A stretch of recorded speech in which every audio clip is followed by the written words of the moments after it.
మహబూబ్ నగర్ లోని ప్రభుత్వ polytechnic college బాలికల హాస్టల్ బాత్రూమ్ వీడియోలు కలకలం రేపాయి. గర్ల్స్ హాస్టల్ బాత్రూమ్ వీడియోలు తీశారని విద్యార్థులు ఆరోపిస్తున్నారు. రంగంలోకి దిగిన పోలీసులు ఓ యువకుడిని అదుపులోకి తీసుకున్నారు. ప్రిన్సిపల్ కు ఫిర్యాదు చేసినా పట్టించుకోలేదని కాలేజ్ వద్ద ఆందోళనకు దిగారు.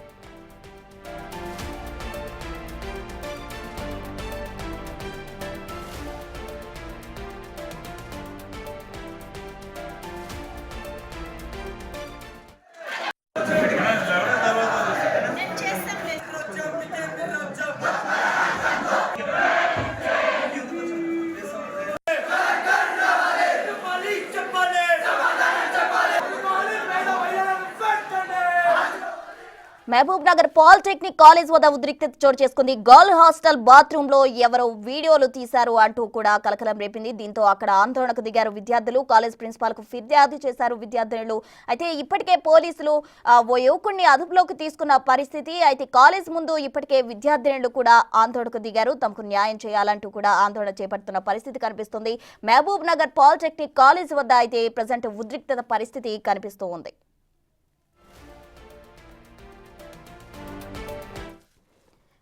మహబూబ్ నగర్ ప్రభుత్వ పాలిటెక్నిక్ కాలేజ్ బాలికల హాస్టల్ బాత్రూమ్ వీడియోలు కలకలం రేపాయి. దీనికి సంబంధించి పూర్తి వివరాలు అందించేందుకు మా ప్రతినిధి శంకర్ సిద్ధంగా ఉన్నారు. శంకర్, ప్రస్తుతం మహబూబ్ నగర్ జిల్లా కేంద్రంలోని పాలిటెక్నిక్ హాస్టల్ భవనంలో విద్యార్థినుల బాత్రూమ్ లో సెల్ ఫోన్ల కలకలం అనేది కూడా హాట్ టాపిక్ గా మారింది.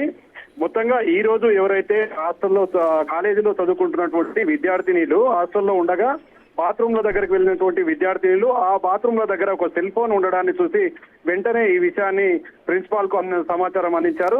ప్రిన్సిపాల్ వెంటనే అక్కడికి చేరుకుని అక్కడ ఉన్నటువంటి ఆ సెల్ ఫోన్ ను హ్యాండ్ అవుట్ చేసుకుని స్థానిక పోలీసులకైతే వెంటనే సమాచారం ఇచ్చారు. సమాచారం తెలుసుకున్న వెంటనే పోలీసులు ప్రభుత్వ ఏదైతే పాలిటెక్నిక్ కళాశాల భవనం దగ్గరికి చేరుకొని అక్కడ పూర్తి స్థాయిలో ఎంక్వైరీ అయితే స్టార్ట్ చేసినటువంటి పరిస్థితి కనిపిస్తుంది. ఇది తెలుసుకున్నటువంటి విద్యార్థి సంఘాలు ఉటావుటిని అక్కడికి చేరుకున్నాయి. మొత్తంగా దీనికి పాల్పడ్డటువంటి వారిని కఠినంగా శిక్షించాలంటూ కూడా కళాశాల ముందు పూర్తిగా ధర్నాకు దిగినటువంటి పరిస్థితి అయితే అక్కడ కనిపిస్తుంది. ప్రస్తుత శంకర్, అసలు ఆ మొబైల్ ఎవరిది? ఆ మొబైల్ పెట్టడానికి ఎవరైనా అమ్మాయిలు కూడా సహకరించారా? ప్రస్తుత విషయం తెలుసుకున్నటువంటి పోలీసులు అయితే అక్కడికి చేరుకున్నారు. వెంటనే ఆ మొబైల్ ని కూడా వాళ్ళు హ్యాండ్ అవుట్ చేసుకోవడం జరిగింది. అయితే సిద్ధార్థ్ అనే ఒక యువకుడికి సంబంధించి అనుమానాలు ఉన్నాయంటూ కూడా పూర్తిస్థాయిలో అక్కడ ఒక వినిపిస్తున్నటువంటి పరిస్థితి కనిపిస్తుంది. దీనికి సంబంధించి సిద్ధార్థను కూడా పోలీసులు అదుపులోకి తీసుకున్నట్టుగా తెలుస్తుంది. అసలు ఆ సెల్ ఫోన్ ఎవరిది, సెల్ ఫోన్ అక్కడ ఎవరు ఉంచారు, అసలు బాలికల హాస్టల్లోకి ఆ సెల్ ఫోన్ ఎలా వెళ్ళిందనే కోణంలో కూడా పోలీసులు అయితే దర్యాప్తు ప్రారంభించారు. మొత్తంగా అంటే రాష్ట్ర వ్యాప్తంగా చాలా చోట్ల చూస్తున్నాము, గర్ల్స్ ఎక్కడైతే చదువుకుంటున్నారో హాస్టల్ పరిధిలో కూడా చాలా చోట్ల ఈ యొక్క సెల్ ఫోన్ల ద్వారా విద్యార్థినుల పట్ల అసభ్యంగా ప్రవర్తిస్తున్నటువంటి వార్తలు అనేది రాష్ట్ర వ్యాప్తంగా చోటు చేసుకుంటుంది. ఈ నేపథ్యంలో మహబూబ్నగర్ లో ఈ ఘటన చోటు చేసుకోవడంతో ఒక్కసారిగా విద్యాశాఖ అధికారులు కావచ్చు, మరోవైపు పోలీసులు కూడా అలర్ట్ అయినటువంటి పరిస్థితి కనిపిస్తుంది. వెంటనే అక్కడికి చేరుకున్నటువంటి పోలీసులు అయితే దీనికి సంబంధించినటువంటి కారకులపైన పూర్తిగా చర్యలు తీసుకునేందుకు అయితే సిద్ధమవుతున్నటువంటి పరిస్థితి.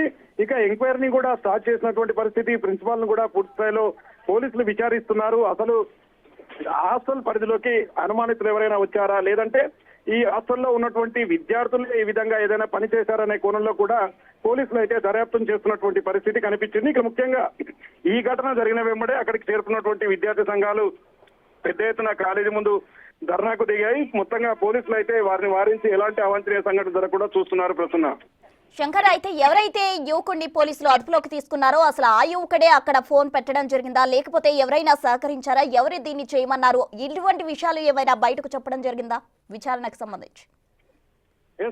ప్రస్తుతానికి సిద్ధార్థ్ అనే ఒక యువకుడి మీద అనుమానాలు ఉన్నట్టుగా కూడా పోలీసులు గుర్తించారు. ఎక్కడైతే విద్యార్థినులు చెప్పారో అంటే సోన్సో అతడి పైన అనుమానం ఉందన్నట్టు కూడా వాళ్ళు ఆరోపణలు చేశారు. ఈ క్రమంలోనే ఆ యువకుడిని ఇప్పటికే పోలీసులు అయితే తమ ఆధీనంలోకి తీసుకున్నారు. అతనికి సంబంధించినటువంటి పూర్తి డేటాను సేకరించారు. అతని సెల్ ఫోన్ ను కూడా హ్యాండ్ అవుట్ చేసుకొని ఆ సెల్ ఫోన్ కు సంబంధించినటువంటి పూర్తి వివరాలను అయితే పోలీసులు క్షుణ్ణంగా పరిశీలిస్తున్నటువంటి పరిస్థితి అయితే ఇక్కడ కనిపిస్తుంది. ప్రస్తుతం ఓవరాల్ గా విద్యార్థుల ఆరోపణలు ఎంతవరకు నిజం ఉంది, ఏ విధంగా దీన్ని సాల్వ్ చేయాలనే కోణంలో కూడా పోలీసులు ముందుకు వెళ్తున్నారు. ప్రస్తుతం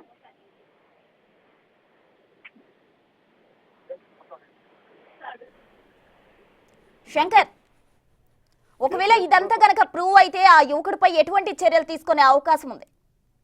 రాష్ట్ర ప్రభుత్వం అధికారంలో ఉన్నటువంటి రేవంత్ సర్కారు అధికారంలోకి వచ్చిన తర్వాత ఒకవైపు ప్రభుత్వ ఆస్తుల పైన మరోవైపు ప్రైవేట్ ఆస్తుల పైన కూడా ప్రత్యేకమైనటువంటి దృష్టి సారించింది. మొత్తంగా ఇట్లాంటి చర్యలను ఉపేక్షించేది లేదని, ఎవరైనా సరే ఆడపిల్లల పట్ల అసభ్యంగా ప్రవర్తిస్తే వారిపైన చట్టమైనటువంటి కేసులతో పాటు వారిని జైలు కూడా పంపిస్తామని చెప్పి కూడా సీరియస్ గా హెచ్చరికలు జారీ చేసింది. ఇదే కోణంలో ఈ రోజు జరిగినటువంటి ఈ ఘటన పైన పోలీసులు చాలా సీరియస్ యాక్షన్ ఉన్నారు. మొత్తంగా ఒకవైపు అక్కడ ఉన్నటువంటి ఎవరైతే మొదట ఫోన్ చూశారో వారికి సంబంధించినటువంటి డీటెయిల్స్ తో పాటు ఓవరాల్ గా ఆ కాలేజీలో అనుమానితంగా తిరిగిన వారిపైన కూడా పోలీసులు అయితే నిఘా పెట్టినటువంటి పరిస్థితి ఇక్కడ.